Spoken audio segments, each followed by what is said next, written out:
इस भाग में हम लेंगे कक्षा 11वीं के लिए प्रयोग क्रमांक 2, जिसका उद्देश्य है दिए गए आयताकार गुटके का द्रव्यमान और आयतन का मापन कर उसके घनत्व का निर्धारण करना।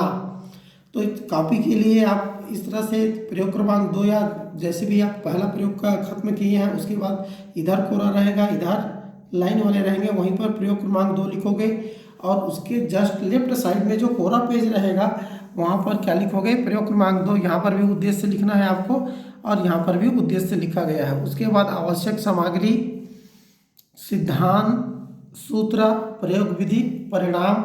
अगर इतने में नहीं आता है तब अगले पेज में इधर परिणाम वगैरह को लिख लेते हैं और सावधानियाँ, इधर लाइन टू लाइन चलेगा ये। इसके बाद आ जाते हैं हम कोरे पेज में। जैसे हमने बताया कि यहाँ पर उद्देश्य लिखोगे, उसके बाद इसके लिए चित्र, जैसे आपके लिए क्या क्या चित्र बनाना पड़ेगा यहाँ पर। तो उद्देश्य आवश्यक सामग्री के अनुसार आपको दिया गया आयताकार गुटका रहेगा, वर्नियर कैलिपर्स रहेंगे और भौतिक तुला भी रहेगा। तो इन तीनों का चित्र या जो भी चित्र है इसको आप बना लेंगे। उसके बाद क्या है, प्रेक्षण सारणी बनाना है आपको। जैसे आपको आवश्यकता अनुसार प्रयोग करेंगे तब उसके अनुसार प्रेक्षण सारणी बनाएंगे इस तरह से गुटके के लिए। उसके बाद द्रव्यमान के लिए आगे प्रेक्षण सारणी बनाएंगे, फिर उसके बाद क्या आ जाएगा, गणना आएगा। तब इस तरह से तो कॉपी बनाने की तरीका हो गया। तब इस तरह से आप कॉपी में जो सारणी है उसको ब्लैंक खाली छोड़े रहते हैं, क्योंकि प्रयोग कराने के बाद इसको भरा जाएगा। तब हम प्रयोग करने के पश्चात किस तरह से उसको हम प्रेक्षण सारणी को भरेंगे और कैलकुलेशन अर्थात गणना करेंगे, इसके बारे में हम आज ले रहे हैं। तब हम यहाँ पर लेते हैं प्रेक्षण सारणी में आते हैं। तो यहाँ पर आप लोग जैसे आवश्यक सामग्री, सिद्धांत, सूत्र, प्रयोग विधि। तो प्रयोग विधि में आपको क्या लिखना है, जैसे जैसे हम करते हैं उसी के अनुरूप प्रयोग विधि को आपको लिखना है यहाँ पर। उसके बाद जो भी गणना करने के बाद परिणाम आएगा उसको लिखना है और प्रयोग से संबंधित जो सावधानियां हैं उसको सावधानियों में यहाँ पर लिखना है। तब यहाँ पर हम शुरू करते हैं। आपने चूँकि प्रेक्षण सारणी को हम प्रयोग करने के बाद भरते हैं, यहाँ पर हम उसी प्रयोग को बतलाना चाह रहे हैं। तब आपको जो वर्नियर कैलिपर्स दिया गया है, यहाँ पर वर्नियर कैलिपर्स में ध्यान से देखेंगे दो चीज़ों को पहले डायरेक्ट यहाँ पर सीधे सीधे आप लिख सकते हैं। पहला इसका अल्पतमांक। तो इससे पहले प्रयोग में अल्पतमांक कैसे निकाला जाता है उसके लिए बतलाया गया था, लेकिन एक बार और हम लेते हैं अल्पतमांक के लिए। तब यहाँ पर अल्पतमांक निकालने के लिए आपको जो भी वर्नियर कैलिपर से दिया जाएगा उसके मुख्य स्केल के एक भाग का मान, अर्थात यहाँ से यहाँ तक देखते हैं 1 सेंटीमीटर की दूरी है और इसके एक भाग क्या होगा, 1 मिलीमीटर, मतलब 0.1 सेंटीमीटर।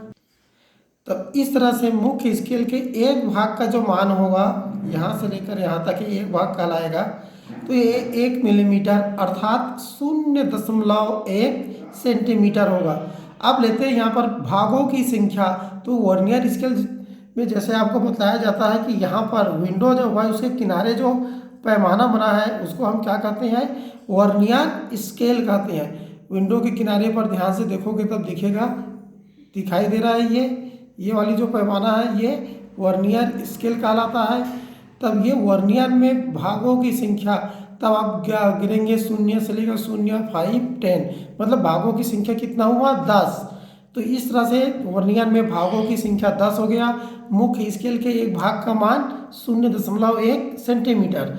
तो हम 0.1 सेंटीमीटर में 10 का भाग देंगे तो हमें कितना मिल जाएगा, 0.01 सेंटीमीटर। तो इस तरह से हम प्रेक्षण सारणी की स्टार्ट में हम लिखेंगे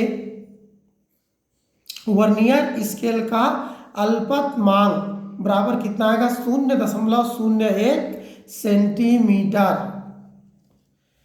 तब तो अल्पतमांक हम निकाल लिए, इसको अलग से सारणी बनाने की जरूरत नहीं है, कक्षा 11वीं लेवल पर है और ये दूसरा प्रयोग है, इसीलिए हम सीधे सीधे यहाँ पर लिख सकते हैं। दूसरा आता है शून्यांक त्रुटि। तो पहले प्रयोग में आपको शून्याङ्क त्रुटि के लिए सारणी बनाने के लिए कहा गया था, लेकिन यहाँ पर हम शून्याङ्क त्रुटि के लिए सारणी नहीं बनाएंगे, सीधे सीधे गणना कर लेंगे। तो गणना करने के लिए क्या करते हैं, जैसे हम बताए थे कि यहाँ पर दोनों जबड़ों को हम मिला देते हैं, वर्नियर कैलिपर्स के दोनों जबड़ों को मिलाते हैं और मिलाने के बाद क्या देखते हैं कि मुख्य स्केल का शून्य वर्नियर स्केल के शून्य के आगे है या पीछे, या ऐसा कहेंगे कि वर्नियर स्केल का शून्य मुख्य स्केल के शून्य से आगे है या पीछे।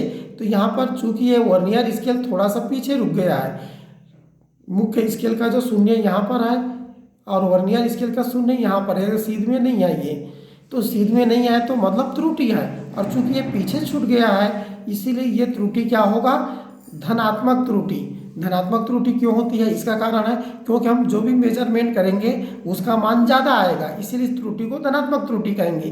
तो ये धनात्मक त्रुटि हो गई। अब आगे लेते हैं इसका मान कितना होगा, तब चूंकि ये जीरो के सिद्ध में नहीं आए, मतलब क्या होगा, कोई अन्य सिद्ध में होगा। तो वर्नियर स्केल का कौन सा है, तो यहाँ पर देखो ये 0 है, पहला, दूसरा, तीसरा, ये तीसरा ठीक सिद्ध में है, मुख्य स्केल के किसी भी भाग के सिद्ध में है। यहाँ पर मुख्य स्केल के कौन सा भाग में सिद्ध में है उसको नहीं देखते हम, वर्नियर स्केल के भाग को देखते हैं। तो ये वर्नियर स्केल का पहला, दूसरा, तीसरा सिद्ध में आया, तो इसीलिए 3 आ गया ये भागों की संख्या। अल्पतमांक से गुणा करते हैं तब क्या आ जाता है, ये 0.03 अर्थात 0.03। तो इस तरह से शून्याङ्क त्रुटि जो होती है यहाँ पर वो धनात्मक हो गया और त्रुटि कितना हो गया, 0.03 सेंटीमीटर। तो इस तरह से हम इन दोनों को डायरेक्ट कैलकुलेट कर सकते हैं। अब इसके बाद आते हैं हम गुटके की लंबाई के लिए सारणी। तो गुटके की लंबाई, तो हमें गुटका जो भी दिया गया है, लकड़ी का दिया जा सकता है, एल्युमिनियम का दिया जा सकता है, लोहे का दिया जा सकता है। चूँकि आपके उद्देश्य में आयताकार गुटका कहा गया है तो आयताकार गुटका इस तरह से रहेगा। तो आयताकार गुटके से हम क्या करते हैं, आयतन और द्रव्यमान का मापन करने की बात कही गई है। तब इसका हम क्या करते हैं, हम पहले आयतन का मापन करेंगे। तो आयतन का तो डायरेक्ट मापन या सीधे मापन नहीं करेंगे, बल्कि क्या क्या निकालना पड़ेगा, लंबाई, चौड़ाई या ऊंचाई। तो इसीलिए यहाँ पर हमने जो प्रेक्षण सारणी बनाया है वो लंबाई, चौड़ाई और ऊंचाई के लिए बनाया गया है। तब यहाँ पर आते हैं हम कि इसकी लंबाई, तो यहाँ से यहाँ तक जो है उसको हम लंबाई कहेंगे। तो लंबाई ज्ञात करने के लिए हम वर्नियर कैलिपर्स की सहायता से हम गुटके को क्या करेंगे, इस तरह से रखेंगे।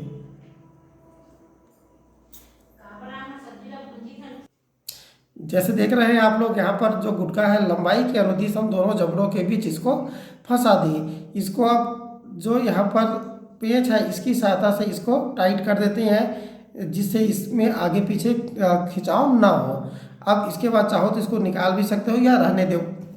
अब इसके बाद पाठ्यांक पढ़ते हैं। तो पाठ्यांक पढ़ने के लिए आपको क्या करना पड़ेगा, मुख्य स्केल का पाठ। तो मुख्य स्केल का पाठ पढ़ने के लिए देखते हैं कि वर्नियर का 0 कितना आगे जा चुका है। तो ये वर्नियर का 0 जो है वह मुख्य स्केल के जो 5.0 आगे यहाँ पर कुछ नहीं पार किया है, इसीलिए क्या कहेंगे 5.0 मुख्य स्केल का पाठ्यांक आ जाएगा, क्योंकि वो उसी भाग को ये पार किया है।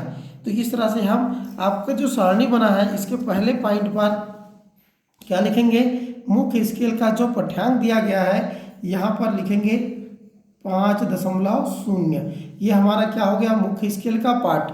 अब वर्नियर स्केल का पाठ ज्ञात करने के लिए हम यहाँ पर क्या करेंगे, वर्नियर के भागों की संख्या को देखेंगे। वर्नियर के भागों की संख्या को तो ध्यान से यहाँ पर देखना पड़ेगा, ये थोड़ी सी दिक्कत तो होती है क्योंकि भाग बहुत छोटे छोटे होते हैं। तब यहाँ पर देखेंगे कि कौन सा भाग मिल रहा है। ध्यान से देखेंगे, यहाँ पर पहला किसी के सिद्ध में नहीं है, दूसरा किसी के सिद्ध में नहीं है, तीसरा भी सिद्ध में नहीं है। और ध्यान से यदि हम देखेंगे तब यहाँ पर आप ध्यान से देखोगे तब ये आ जाएगा 7वां भाग वर्नियर के, जो 7वां भाग है वर्नियर का वो मुख्य स्केल के किसी न किसी भाग के सिद्ध में है। तो इसीलिए भागों की संख्या कितना हो गया, 7। तो इसीलिए यहाँ पर हम लिखेंगे भागों की संख्या कितना हो गया, यहाँ पर 7। अब यहाँ पर वर्नियर स्केल का पाठ ज्ञात करने के लिए लेंगे तब ये कितना हो जाएगा, अल्पतमांक से गुणा करना है किसमें, भागों की संख्या को। तो ये 0.01 से इसको गुणा करेंगे तब कितना आ जाएगा, ये 0.07। इस तरह से अब कुल पार्ट में आएगा तब ये 5.0 है और 0.07 इसको जोड़ेंगे तब कितना आ जाएगी, ये 5.07। तो इस तरह से मुख्य स्केल का पार्ट प्राप्त हो जाएगा। इसी तरह से आपको कितने बार करना है, 4 बार। तो 4 बार करेंगे तब जो पाठ्यांक आएगा वह इस तरह से होगा। अब जैसे हमने दूसरी बार उसी तरह से मापन किए तो मुख्य स्केल का पार्ट 5.0 आया। इस बार भागों की संख्या को ध्यान से देखें तब किसमें मिला, ये 8 आया। तब इस तरह से इसमें वर्नियर का जो पार्ट आ जाता है, पाठ्यांक आता है वह 0.08 आता है। तब कुल पार्ट कितना मिल गया, 5.08। फिर इसी तरह से तीसरे बार अगर हम करते हैं लंबाई पे थोड़ा सा खिसकाकर आगे पीछे करके तब 5.0 आता है। वर्नियर में भागों की संख्या 6 आती है तो वर्नियर स्केल का पार्ट 0.06 हो गया, तो 5.06 आ गया यहाँ पर। और चौथी बार में इस तरह से पाठ्यांक प्राप्त हुआ। अब इतना पाठ्यांक प्राप्त होने के बाद इसका क्या लेते हैं, माध्य पाठ्यांक। तो माध्य पाठ्यांक कितना आ जाएगा, तो जितना है उसको जोड़ना है, 5.07 प्लस 5.08 प्लस 5.06 प्लस 5.07 अपान कितना करना है, 4। तब इसको गणना करेंगे, सबको जोड़ोगे और 4 से भाग दोगे तब ये कितना आ जाएगा, 5.07 सेंटीमीटर। तो इस तरह से हम माध्य पाठ निकाल लेते हैं। तब उसके बाद आगे आता है शुद्ध लंबाई। तो शुद्ध लंबाई बराबर क्या होता है, जो माध्य पाठ रहता है उसमें अल्पतमांक का उसमें क्या करते हैं, शून्यांक त्रुटि को घटाते हैं। तो माध्य पाठ माइनस कितना हो जाएगा, ये शून्यांक त्रुटि। तो कितना आ जाएगा, ये 5.07 माइनस शून्यांक त्रुटि जो रहेगा उसको चिन्ह सहित लिखना है आपको, 0.03। अब आगे इसको देखते हैं। तब ये चूंकि प्लस माइनस के माइनस हो जाएगा, इसीलिए 5.07 माइनस 0.03 इसको हल करने से प्राप्त हो जाएगा 5.04 सेंटीमीटर। इस तरह से हमें शुद्ध जो लंबाई मिलता है 5.04 सेंटीमीटर। अब हम आ जाते हैं जो आयताकार गुटका दिया गया है उसकी चौड़ाई। तो ये वाला पोर्शन क्या कहलाएगा, चौड़ाई कहलाएगी। तब इसको हम इस बार गुटके को कैसे रखेंगे, इस तरह से रखेंगे। एक बार रख दिए गुटके को, उसके बाद शुरू से इसको कस दी। अब चाहो तो इसको निकाल लो या रहने दो। अब इसमें देखते हैं कि पाठ्यांक, तो जैसे हम बतलाए हैं उसी तरह से यहाँ पर देखते हैं। तब ये वर्नियर का शून्य है और वर्नियर का शून्य ध्यान से देखेंगे तब ये यहाँ पर आपको 3 दिखाई दे रहा है। हाँ, 3 दिखाई दे रहा है। और तब जस्ट इसके पहले जो ये वाला पॉइंट रहेगा ये कितना दिखाई देगा आपको, 2.5 होगा। और आगे यहाँ से देखेंगे ध्यान से तब आप देख सकते हैं यहाँ पर कि 2.75 के बाद 6, 7 और कितना हो जाएगा, ये 7 को पार किया है। ये कौन सा, वर्नियर का 0 किसको पार किया है, ये 7 को। तो इस तरह से कितना आ जाएगा, 2.7। ये मुख्य स्केल का पार्ट आएगा। चूंकि ये इस खाने को पार नहीं किया है तो 2.7 को पार किया, इसीलिए यहाँ पर मुख्य स्केल का पाठ्यांक क्या पर लेंगे, 2.7।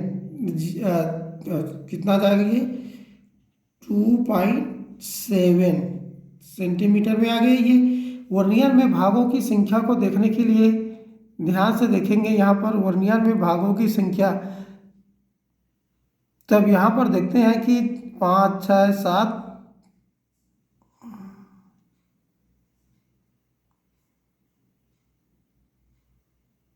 8वां भाग मिल रहा है किसी न किसी के सीध में। ध्यान से अगर देखेंगे ये 8वां भाग, चूंकि ये जो बड़ा सा है वो 5वां।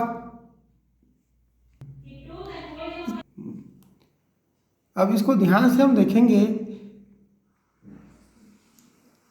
तब यहाँ पर जो वर्नियर में भागों की संख्या है, अगर गिनोगे यहाँ पर तब कौन सा भाग है, बड़ा सा भाग को हम 5 कहेंगे, 6, 7, 8वां एकदम ऊपर बड़ा वाला के सीध में है वर्नियर का 8वां भाग। तो यहाँ पर भागों की संख्या कितना हो गया, 8। तो इस तरह से यहाँ पर हम भागों की संख्या कितना लिखेंगे, 8।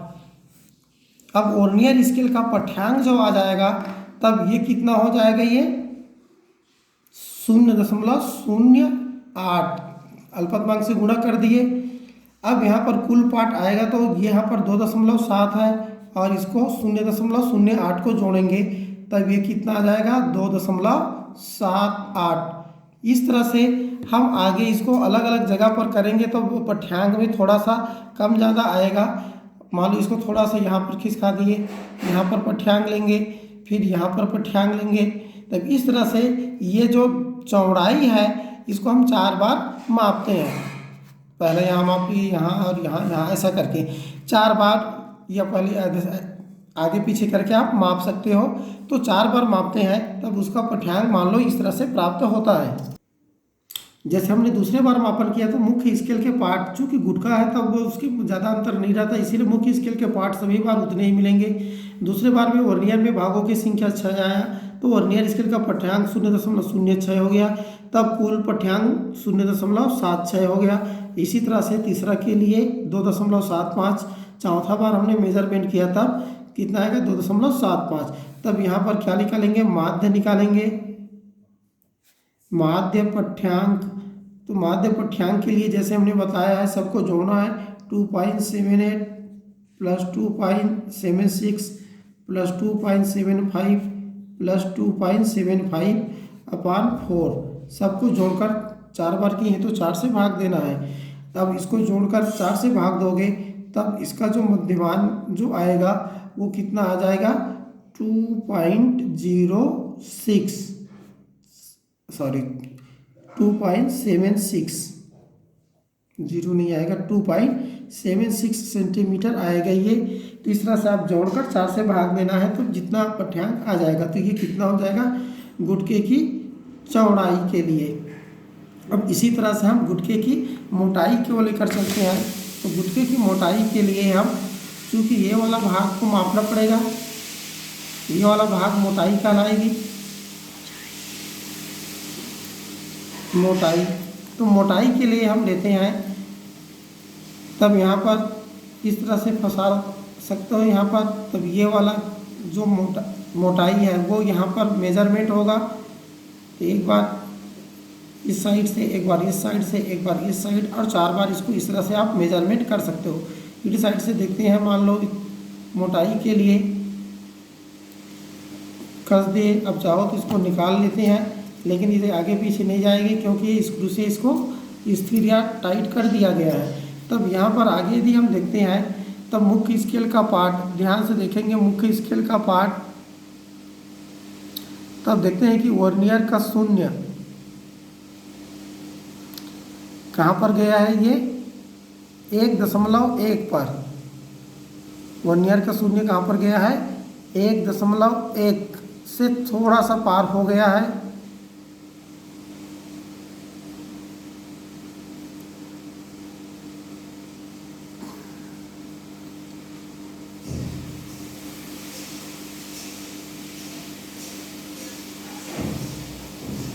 एक 1.1 से पार हो चुका है, थोड़ा सा आगे दिख रहा है, इसीलिए यहाँ पर हम लिखेंगे मुख्य स्केल का पार्ट आया 1.1। अब भागों की संख्या कहते हैं, तब ऐसे स्थिति में अधिकतर यहाँ पर ध्यान रखना, चूँकि ये एकदम नज़दीक से पार हुआ है तो भागों की संख्या में जो आएगा वो ज़्यादा से ज़्यादा 2 और 3 आएगा। तो यहाँ से ध्यान से देखेंगे तब यहाँ पर जो पहला भाग है वही क्या है, सीध में दिख रहा है। चूँकि 0 वाला भाग सीध में थोड़ा सा आगे गया है तो कौन सीध में आ जाता है, पहला वाला भाग। तो वर्नियर का जो भागों की संख्या में आ जाएगा यहाँ पर 1। तो इस तरह से वर्नियर में भागों की संख्या हम 1 लिख देते हैं और वर्नियर स्केल का पठ्यांक आ जाएगा 0.01 और इस तरह से कुल पठ्यांक आएगा वो कितना आएगा 1.11। इसी तरह से हम अन्य पठ्यांक निकाल सकते हैं 4 अलग अलग दिशा में मापन करके, जो इस प्रकार रहेंगे। जब हम दूसरे बार मापन किया तब क्या हुआ, जो मुख्य स्केल का पार्ट हमें मिला 1.0 अर्थात 1.1 जो पॉइंट है उसको पार नहीं कर पाया, तो हम क्या लेंगे 1.0 लेंगे। लेकिन इस बार जो भागों की संख्या मिला 8, तब कितना आ जाएगा 0.08। इस तरह से कुल पठ्यांक हो गया 1.08। इसी तरह से दूसरा और तीसरा पठ्यांक प्राप्त किए। तो उसके बाद माध्य पाठ निकालने के लिए हम चारों को क्या करते हैं, जोड़ते हैं और 4 से भाग देते हैं। तो इस तरह से जोड़ने के बाद 4 से भाग दोगे तब कितना आ जाएगा 1.10 सेंटीमीटर। तो इस तरह से ये क्या हो गया, माध्य पठ्यांक हो गया। अब चूंकि अब इसके बाद हमें शुद्ध मोटाई चाहिए, चूंकि हमारे उपकरण में शून्यांक त्रुटि है तब उसको घटाना है। तब यहाँ पर जो माध्य पठ्यांक मिला है 1.10, उसमें हम क्या करेंगे 0.03 जो शून्यांक त्रुटि है उसको घटा देते हैं चिन्ह सहित, तब हमें मिलता है 1.07 सेंटीमीटर। तो इस तरह से हम क्या कर दिए, लंबाई चौड़ाई और मोटाई का मापन कर लिए। अब इसके बाद क्या करना है, द्रव्यमान ज्ञात करना है। तो द्रव्यमान को मापन हम कहाँ से करेंगे, भौतिक तुला से। तो भौतिक तुला से मापन करने के बाद उसको हम सीधे सीधे लिख सकते हैं। मान लो हमने कितना कितना का जो बाट उसको चढ़ाया उसको जोड़कर सीधा हम गुटके का द्रव्यमान लिख सकते हैं। उसका जो पठ्यांक आएगा इस तरह से आएगा,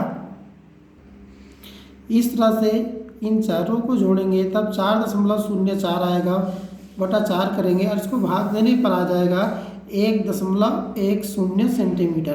तो ये हमारा माध्य पठ्यांक मिला। लेकिन चूंकि हमारे उपकरण में क्या है, शून्यांक त्रुटि है, इसीलिए शुद्ध मोटाई के लिए बात करेंगे तब शुद्ध मोटाई बराबर क्या होती है, माध्य पठ्यांक माइनस कितना होता है, शून्यांक त्रुटि चिन्ह सहित। तो उसको हम यहाँ पर घटाएंगे तब हमें शुद्ध मोटाई मिलेगा 1.07 सेंटीमीटर। तब इस तरह से हम लंबाई चौड़ाई और मोटाई का मापन कर लेते हैं। अब चूंकि यहाँ पर आपका उद्देश्य में क्या कहा है, द्रव्यमान का भी मापन करना है, तो द्रव्यमान के लिए आपको भौतिक तुला के पास जाएंगे, उसमें एक और गुटके को चढ़ाना है एक पढ़ने में और एक में बाक्स से बाटों को चढ़ाना है। तब हम यहाँ पर सीधे सीधे देखते हैं कि जब तक संतुलित नहीं होती तब तक बाट को चढ़ाते जाते हैं और जब संतुलित हो जाती है तो बाट चढ़ाना बंद कर देते हैं और हम मानते हैं कि जितना बाट चढ़ा है उतना उस गुटके का द्रव्यमान होगा। तो अब उसके बाद क्या करते हैं, निकालते समय हम क्या करते हैं, हमने कौन कौन सा बाट चढ़ाया उसको नोट करेंगे।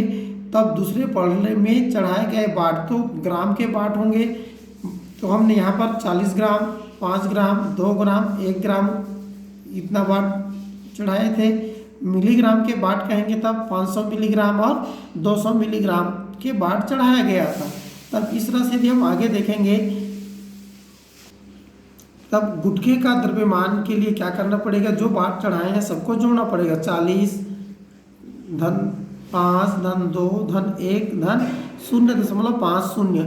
तब यहाँ पर चूंकि आपको मिलीग्राम के बाट चढ़ाए थे तो उसी में जोड़ते समय उसको सीधे सीधे नहीं जोड़ना है, ग्राम में बदलना है। तो ग्राम में बदल देंगे तब 0.50 आ जाएगा ये, और जो 200 मिलीग्राम के बाट थे उसका 0.20 आएगा। तब इस तरह से इन सभी को जोड़ेंगे तब गुटके का द्रव्यमान प्राप्त हो जाएगा 48.70 ग्राम। तो इस तरह से हमें क्या मिल गया, गुटके का द्रव्यमान। अब आगे आपको गणना करना है, तो जैसे आपने सूत्र की स्थापना किया, सूत्र बनाए हैं, उसके अनुसार इसका गणना करेंगे। तो गणना में क्या होगा, तो सर्वप्रथम आप क्या करेंगे, आयतन की गणना कर लेना है। तो आयतन के लिए, आयताकार गुटके का आयतन के लिए जैसे आपने सूत्र में लिखा है लंबाई गुणित चौड़ाई गुणित मोटाई, तब जो जो पठ्यांक मिला है उसको रख देंगे और गुणा कर देंगे, तब आपको आयतन मिल जाएगा घन सेंटीमीटर।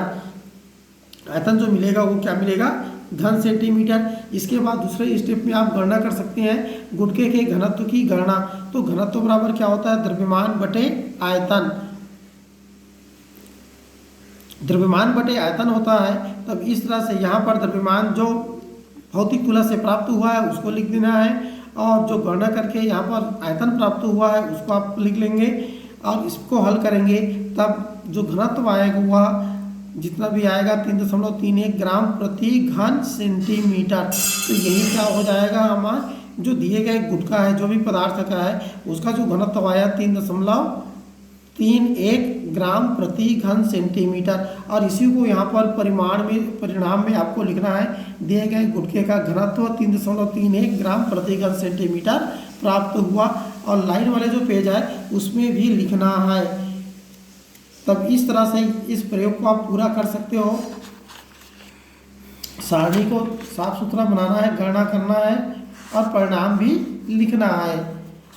तब इस प्रयोग के लिए इतना ही। अब जैसे ही आप अगला प्रयोग लिखते हैं तब यहाँ से शुरू नहीं करना है, क्योंकि यहाँ पर गणना में आगे बढ़ चुके हैं, हम इस कोरे पेज का उपयोग कर चुके हैं। इसीलिए आपको अगला जो तीसरा प्रयोग करना है उसके लिए आगे पेज में स्टार्ट करेंगे, इसको पलट देंगे, यहाँ पर अगला प्रयोग लिखेंगे।